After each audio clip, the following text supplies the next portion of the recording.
ẹ má jẹ́ kí wọ́n fi ẹ̀sìn kí wọ́n máa fi tú àwọn ọmọ Yorùbá ká. See and hear. Koiki Media bring the world closer to your doorstep. Orílẹ̀-èdè Yorùbá no going back. God bless Yorùbá nation. God bless Yorùbá land. God bless gbogbo àwọn tí wọ́n jí páwọn ò ṣe Nàìjíríà mọ́. Páwọn fẹ́ kí ọmọ Yorùbá dá dúró gẹ́gẹ́ bí orílẹ̀-èdè. Kí á ní ọlọ́pàá tiwa lọ́tọ̀, kí á ní sójà tiwa lọ́tọ̀, kí á ní gbogbo fọ́ọ̀sì tiwa lọ́tọ̀ gẹ́gẹ́ bí country. Ni kò fi ní sí ẹni tí yóò máa fìyà jẹ wá lọ́nà tí ó tọ́. Ṣẹ́yìn mọ̀ pé Nigeria is a group country.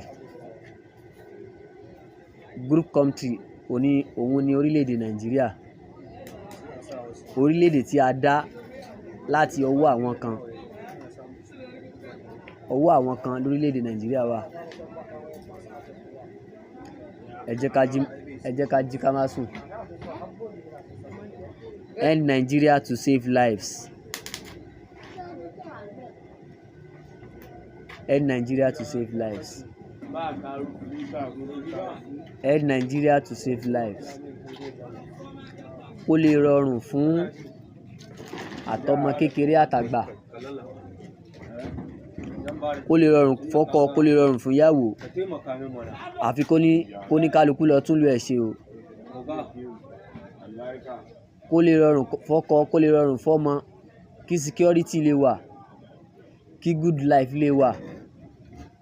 Àfi kí oníkálukú kó lọ tún lu ẹ̀ ṣe. Kí Yorùbá dúró lọ́tọ̀, kí Yíbò dúró lọ́tọ̀, oníkálukú wà lọ́tọ̀ọ̀tọ̀. A ní àbára wa ṣe o. Ẹni tí òfin ìlú oníkálukú bá ti tẹ́ lọ́rùn, ó máa wọ̀ ìlú mi náà. Tófin ìlú mi bá ti tẹ́ lọ́rùn, ìyẹn kò kí ń ṣèjà. Kò kí ń ṣèjà kankan. Mo lè gbéra ńsìn kí n sọ pé mo ń lọ ìlú òyìnbó. Ìgbà tó fi wọ́n tẹ́ mi lọ́rùn ni. Ẹnìkan ò kàn ní máa wá láti ìlú kan kó máa wá kó wá máa sọ fún wa pé ìgbà tá a ti jẹ́wọ́ Nàìjíríà dandan òun gbọ́dọ̀ wá sí ibà yìí. End Nigeria to save lives.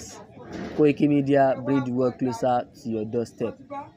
Mo kí gbogbo àwọn ọmọ Yorùbá káàkiri àgbáláyé ibikíbi tẹ́nìkọ̀ọ̀kan wá bá wà. Ọlọ́run Elédùmarè ó máa wà pẹ̀lú wa o. A ní wára wa tì. Àdúrà wa máa gbà. Ẹ jẹ́ ká ní lọ́kàn wa pé yes o.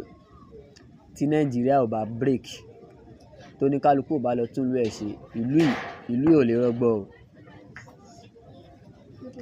Ìlú yìí kò lè rọgbọ rárá o. Mo kí gbogbo wa o.